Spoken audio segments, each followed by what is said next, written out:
गुरु प्यारी साध संगत जी, नमस्कार जी। आप सब कैसे हो? आशा करती हूँ बाबा जी के श्री चरणों में अरदास करती हूँ कि मालिक की कृपा से, निरंकार दातार की मेहरबानी से आप सब बहुत खुश होंगे, मौज बहार में होंगे और अवश्य ही भजन सिमरन में होंगे। साध संगत जी, मैं हाजिर हूँ आज आप सभी से एक बहुत ही खूबसूरत साखी साझा करने के लिए, एक पारिवारिक साखी। उम्मीद करती हूँ ये साखी आप सभी को बहुत पसंद आएगी, कुछ ना कुछ सीखने को अवश्य मिलेगा। तो साथ संगत जी, चलिए आइए समय ना गवाते हुए साखी को आप सभी से साझा करते हैं जी। साथ संगत जी, एक लड़की विवाह करके ससुराल में आई। घर में एक उसका पति था, एक सास थी और एक दादी सास थी। वहां आकर उस लड़की ने देखा कि दादी सास का बड़ा अपमान तिरस्कार हो रहा है। छोटी सास उसको ठोकर मार देती है, गाली दे देती है और यह देखकर उस लड़की को बहुत बुरा लगा और दया भी आई। उसने विचार किया कि अगर मैं सास से कहूँ कि आप अपनी सास का तिरस्कार मत किया करो, तो वह कहेगी कि कल की छोकरी आकर मुझे उपदेश देती है, गुरु बनती है मेरी। अतः उसने अपनी सास से कुछ नहीं कहा। उसने एक उपाय सोचा। वह रोज काम धंधा करके दादी सास के पास जाकर बैठ जाती और उसके पैर दबाती। जब वह वहां ज्यादा बैठने लगी तो यह सास को सुहाया नहीं, बर्दाश्त नहीं हुआ। एक दिन सास ने उससे पूछा कि बहू, वहां क्यों जा बैठती है? लड़की ने कहा कि बोलो, काम बताओ। सास बोली कि काम क्या बताएं, तू वहां बैठती ही क्यों है?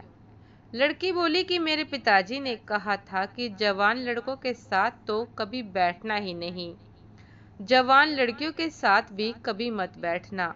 जो घर में बड़े बूढ़े हों उनके पास बैठना, उनसे शिक्षा लेना। हमारे घर में सबसे बूढ़ी ये ही हैं, और किसके पास बैठूं? मेरे पिताजी ने कहा था कि वहां हमारे घर की रिवाज नहीं चलेगी, वहां तो तेरे ससुराल की रिवाज चलेगी।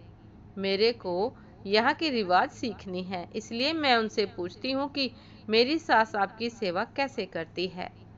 सास ने पूछा कि बुढ़िया ने क्या कहा? वह बोली कि दादी जी कहती है कि यह मेरे को ठोकर मारती है, गाली देती है, मैं तो इसे ही सेवा मान लेती हूँ। सास बोली कि क्या तू भी ऐसा ही करेगी? वह बोली कि मैं ऐसा नहीं कहती। मेरे पिताजी ने कहा है कि बड़ों से ससुराल की रीति सीखना। सास डरने लग गई कि मैं अपनी सास के साथ जो बर्ताव करूंगी वही बर्ताव मेरे साथ होने लग जाएगा। एक जगह कोने में ठीकरी इकट्ठी पड़ी थी। सास ने पूछा, बहू, ये ठीकरी क्यों इकट्ठी की गई है? लड़की ने कहा कि आप दादी जी को ठीकरी में भोजन दिया करती हो, इसलिए मैंने पहले ही जमा कर ली है। तू मुझे ठीकरी में भोजन कराएगी क्या? मेरे पिताजी ने कहा है कि तेरे वहां की रीति नहीं चलेगी, यह रीति थोड़े ही है, तो आप फिर ठीकरी में दादी को भोजन क्यों देती हो? थाली कौन मांजे? थाली तो मैं मांज दूंगी, तो तू थाली में दिया कर, ठीकरी उठाकर बाहर फेंक। सत्संगत जी, अब बूढ़ी माँ जी को थाली में भोजन मिलने लगा।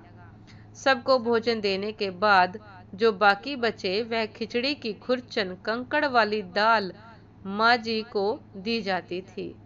लड़की उसको हाथ में लाकर देखने लगी। सास ने पूछा, बहू क्या देखती हो? मैं देखती हूँ कि बड़ों को भोजन कैसे दिया जाए। ऐसा भोजन देने की कोई रीति थोड़े ही है, तो फिर आप ऐसा भोजन क्यों देती हो? पहले भोजन कौन दे? आप आज्ञा दो, मैं दे दूंगी, तो तू पहले भोजन दे दिया कर, अच्छी बात है। अब बूढ़ी माँ जी को बढ़िया भोजन मिलने लगा। रसोई बनते ही वह लड़की ताजी खिचड़ी, ताजा फुल्का, दाल, साग ले जाकर माँ जी को दे देती। माँ जी तो मन ही मन आशीर्वाद देने लगी। माँ जी दिन भर एक खटिया में पड़ी रहती। खटिया टूटी हुई थी, उसमें से बदनवार की तरह मूंछ नीचे लटकती थी। लड़की उस खटिया को देख रही थी। सास बोली कि क्या देखती हो? देखती हूँ कि बड़ों को खाट कैसे दी जाए। ऐसी खाट थोड़े ही दी जाती है, यह तो टूट जाने से भी ऐसी हो गई है। तो दूसरी क्यों नहीं बिछाती? तू बिछा दे दूसरी। आप आज्ञा दो तो दूसरी खाट बिछा दूं। सासंग जी, अब माँ जी के लिए निवार की खाट लाकर बिछा दी गई। एक दिन कपड़े धोते समय वह लड़की माँ जी के कपड़े देखने लगी। कपड़े छलनी हो रखे थे। सास ने पूछा कि क्या देखती हो? देखती हूँ कि बूढ़ों को कपड़ा कैसे दिया जाए। फिर वही बात, कपड़ा ऐसे थोड़े ही दिया जाता है। तो यह तो पुराना होने पर ऐसा हो जाता है। फिर वही कपड़ा रहने दे क्या? तू बदल दे। अब लड़की ने माँ जी का कपड़ा, चादर, बिछोना आदि सब बदल दिया। उसकी चतुराई से बूढ़ी माँ जी का जीवन सुधर गया। सास संगत जी, अगर वह लड़की सास को कोरा उपदेश देती तो क्या वह उसकी बात मान लेती? बातों का असर नहीं पड़ता, आचरण का असर पड़ता है। इसलिए लड़कियों को चाहिए कि ऐसी बुद्धिमानी से सेवा करें और सबको राजी रखें। सास संगत जी, ये थी आज की एक बहुत ही खूबसूरत साखी। उम्मीद करती हूँ ये साखी आप सभी को बहुत पसंद आई होगी। यदि पसंद आई हो, सास संगत जी को सीखने को मिला हो, तो लाइक, कमेंट, शेयर करना ना भूलिएगा। चैनल पर जो भी नए हैं कृपया करके सब्सक्राइब कर लीजिएगा, ताकि चैनल पर मिलने वाली सभी शब्द साखी की अपडेट आप सभी को समय पर मिलती रहे। सास संगत जी, आप हमें इंस्टाग्राम पर भी फॉलो कर सकते हैं। इंस्टाग्राम का लिंक डिस्क्रिप्शन बॉक्स में दिया गया है। तो सास संगत जी, दासी को भी आज्ञा दीजिए। आपसे फिर मुलाकात होती है एक नई शुभ साखी के साथ, एक नई प्रेरणादायक विचार के साथ। तब तक के लिए नमस्कार जी। सदा खुश रहिए, मुस्कुराते रहिए, भजन सिमरन अवश्य करते रहिए, अपने बड़ों का आदर सत्कार अवश्य करते रहिए।